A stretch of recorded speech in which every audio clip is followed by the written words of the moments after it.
غزل چې دا ناقرار ژوند مزه نه راکوي مال به یار ژوند مزه نه راکوي دا ناقرار ژوند مزه نه راکوي مال به یار ژوند مزه نه راکوي دا چې پتلې دی بیننګ مدام په دغه لار ژوند مزه نه راکوي دا چې پتلې دی بیننګ مدام په دغه لار ژوند مزه نه راکوي او راته د کلی خاموشي یادېږي وزم لخار ژوند مزه نه راکوي او ستا خماري سترګې مې څه لیدلي اوس بې خماره ژوند مزه نه راکوي او له هر یتیمه چې پوښتنه وکم وایي بې پلاره ژوند مزه نه راکوي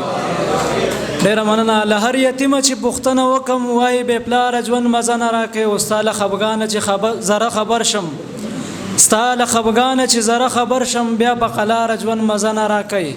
او زندگی ستا په نوم عجز لیکمه د بل دپاره ژوند مزه نه راکوي چې نوی پوی نو خود په اعتراض بچې پاسي تباه شي چې د غیرو په انداز بچې پاسي د خپلې ژبې زده کړې کې یو لویه خوبي دا وي د علم په میدان کې ښه په ناز بچې پاسي مننه د خپلې ژبې زده کړې کې یو لویه خوبي دا وي د علم په میدان کې ښه په ناز بچې پاسي له بده مرغه دغلته پښتون بچې ناکام شي چې کوم ځای کې د یس نو په آواز بچې پاسي مننه له بده مرغه دغلته پښتون بچې ناکام شي چې کوم ځای کې د یس نو په آواز بچې پاسي نا اهلو له چې کله په رشوت نوکري وشي نو خامخا زړه وبیلي او ساز بچې پاسي مننه نا اهلو له چې کله په رشوت نوکري وشي نو خامخا زړه وبیلي او ساز بچې پاسي خود سره شي چې کله قلم واخلي ټوپک پریدي د شاتو په ځای زهر شي د راز بچې پاسي خود سره شي چې کله قلم پریږدي ټوپک واخلي د شاتو په ځای زهر شي د راز بچې پاسي سحر وختي پاسېږل مونځ کوو کار له وځه پلمر خاطو خو ټول عمر بالماز بچې پاسي مننه سحر وختي پاسېږل مونځ کوو کار له وځه پلمر خاطو خو ټول عمر بالماز بچې پاسي زما د قام بې رحمو خلکو دا فیصله وکړه دا دور نه کوي چې څو په خپل پرواز بچې پاسي مننه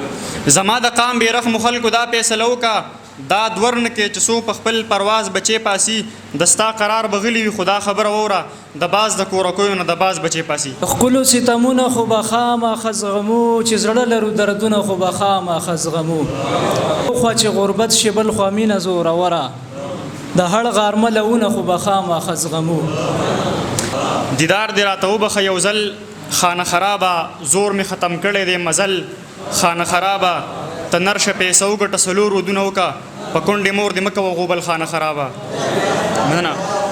ته نرشه پیسه وګټه څلور ودونه وکړه په کونډې مور دې مه کوه غوبل خانه خرابه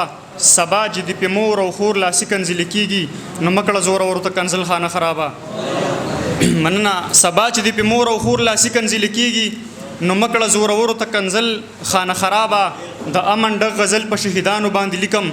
جوړ راته وطن کې شو بد حل خانه خرابه قربان د شمرې باره خدا یو کار دی ښه نه دی جانان باندې دې کړی دې چل خانه خرابه